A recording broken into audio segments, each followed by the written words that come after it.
Hazrat Ubay bin Ka'ab radiyallahu anhu states that a helper's house was the farthest house in Medina Munawwara, and he would never omit any prayer with Allah's Apostle sallallahu alaihi wasallam.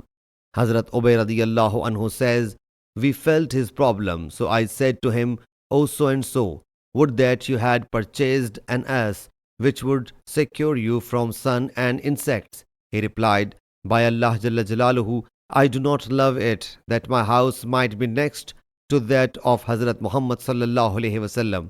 This reply offended me, so I came to Allah's Apostle sallallahu alaihi wasallam and apprised him of it. He sallallahu alaihi wasallam sent for him, and he came and said the same and added, "I hope for a reward in lieu of my oscillation." The Prophet sallallahu alaihi wasallam whereupon said, "You will get the reward you intend." Sahih Muslim Hadees number 1514.